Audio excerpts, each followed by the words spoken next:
నెల్లూరు జిల్లా పొదలకూరు మండలంలోని Podalakuru Kaluvai main road నుంచి కనుపర్తి మీదుగా ఆర్తుర్తి వరకు 5 కిలోమీటర్ల పొడవున్న ఈ రోడ్డును గత 10 సంవత్సరాల నుంచి దెబ్బతిని ఆ గ్రామాల ప్రజలు రాకపోకలకు చాలా ఇబ్బందులకు గురవుతున్నారు. అది గమనించిన సర్వేపల్లి నియోజకవర్గ జనసేన పార్టీ నాయకుడు బొబ్బేపల్లి సురేష్ ఆ రోడ్డును పరిశీలించి త్వరలో సర్వేపల్లి శాసనసభ్యులు సోమిరెడ్డి చంద్రమోహన్ రెడ్డి దృష్టికి తీసుకువెళ్లి రోడ్డు వేయిస్తామని గ్రామస్తులకు హామీ ఇచ్చారు. ఈ కార్యక్రమంలో రవి, మనోజ్, ప్రసాద్, జనసేన పార్టీ కార్యకర్తలు, కనుపర్తి గ్రామస్తులు పాల్గొన్నారు.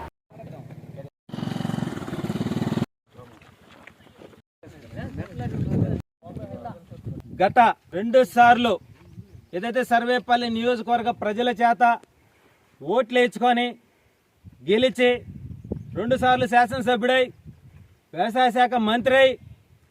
ఆయన సొంత మండలమైనటువంటి ఇదే పొదలకూరు మండలంలో కనీసం గ్రామాలకి కనీసం రోడ్లు కూడా లేనటువంటి పరిస్థితులు ఎన్నో చూసాం, ఎన్నో ఉన్నాయి. అందులో భాగంగా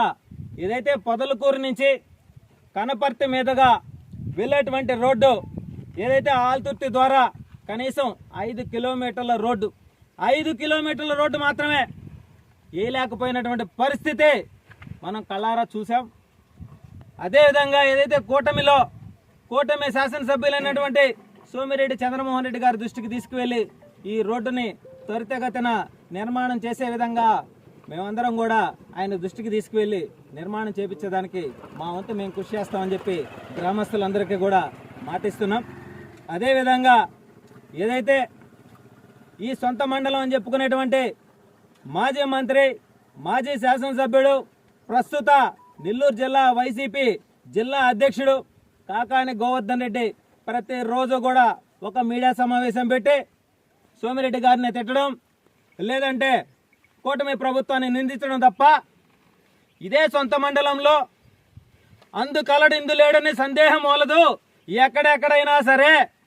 నా అవినీతి అక్రమాలకు అడ్డు లేదన్నట్టుగా అనేక ఆనవాళ్లు ఒక చిట్టేపల్లి తెప్ప కావచ్చు, ఒక ప్రభరిగిరిపట్నం తెప్ప కావచ్చు, అదేవిధంగా మైనింగ్ కావచ్చు, వరదాపురం మైనింగ్ కావచ్చు, కోట్ల రూపాయలు విలువ చేసేటువంటి ఆస్తులన్నింటినీ కూడా దోచుకొని కరోనా ప్యాలెస్ కట్టుకొని ఆయన దర్జాగా హుందాగా సొంత ఆస్తులను కూడబెట్టుకొని కోట్ల రూపాయలు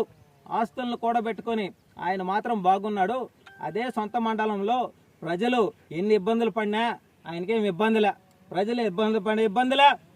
పొదలకూరు మండలం అభివృద్ధి చేయకపోయిన ఇబ్బందిలే, సర్వేపల్లి నియోజకవర్గాన్ని సంగన మీడియా సమావేశాలు ప్రతిరోజు పెడతా సిగ్గు శరం లేకుండా మేకప్ తో ఎవరో కదా ఆయన తోడేరు రెడ్డి, కాకాని గోవర్ధన్ రెడ్డి, ఆ బుల్రెడ్డి, ఆ చిట్టిరెడ్డి, ఆ హిజ్రాల్ రెడ్డికి నేను ఒకటే చెప్తా ఉన్నా, కూటమి ప్రభుత్వం ఈ సర్వేపల్లి నియోజకవర్గంలో సర్వేపల్లి శాసనసభ్యులు సోమిరెడ్డి చంద్రమోహన్ రెడ్డి ద్వారా సర్వేపల్లి నియోజకవర్గంలోని 117 పంచాయతీలు ప్రజలకి ఎప్పుడు ఎక్కడ ఏ సమస్య వచ్చినా సరే ఆ సమస్యని మేము కూటమిలో భాగంగా పరిష్కరించేదానికి సిద్ధంగా ఉన్నాం. అదేవిధంగా ఏదైతే మన కనపర్తి ప్రజలు పడుతున్నటువంటి ఇబ్బందులు, ఈ రోడ్డు ఏదైతే సోమశేల రోడ్డు నుంచి 5 కిలోమీటర్లు కూడా ఏఎంసీ నిధుల ద్వారా 70 లక్షల రూపాయలు కేటాయించబడిందని చెప్పి ఆనాడు వైసీపీ గవర్నమెంట్ చివరి దశలో 10 ఏళ్ల పాటు నిద్రపోతా ఉండి చివరి దశలో రోడ్డు నిర్మాణం కోసం అని చెప్పి ఏదో అక్కడక్కడ కూడా బాగున్న రోడ్డును కూడా చెల్లాచెదరు చేసి ఏదైతే చిప్స్ ద్వారా మట్టి తోలుండారట. కానీ ప్రయాణికులు ఎంతో ఇబ్బందులు పడుతూ ప్రెగ్నెన్సీ లేడీస్ కావచ్చు, 2 వీలర్స్ కావచ్చు, ఆటోలు కావచ్చు, ఎన్నోసార్లు ఇబ్బందులు పడతా పంచర్లు అవుతా నానా అవస్థలు పడతా ఉన్నారు. కాబట్టి వాళ్ళందరినీ దృష్టిని మేము తీసుకొని శాసనసభ్యుల గారి దృష్టికి తీసుకువెళ్ళి ఈ రోడ్డుని నిర్మాణం చేసేదానికి మా వంతు మేము కృషి చేస్తామని చెప్పి మనస్ఫూర్తిగా తెలియజేస్తా ఉన్నాం. ఈరోజు పొదలకూరు మండలంలోనే మా కనపర్తి గ్రామాన్ని రోడ్డు లాస్ట్ ఇయర్గా ఇది చెడిపేసి ఇప్పటి వరకు దీన్ని మరమ్మతులు చేయకుండా అట్లాగే వదిలిపెట్టేస్తున్నారు. ఈ విషయాన్ని మేము మా ఎమ్మెల్యే సర్వేపల్లి శాసనసభ్యుల దృష్టికి తీసుకెళ్ళి ఈ రోడ్డు నిర్మాణం చేపట్టే దిశగా మేము ఆయన్ని రిప్రజెంటేషన్ ఇచ్చి ఈ పని చేసి పెడతామని ఈ గ్రామ ప్రజలు తెలియజేస్తున్నాం.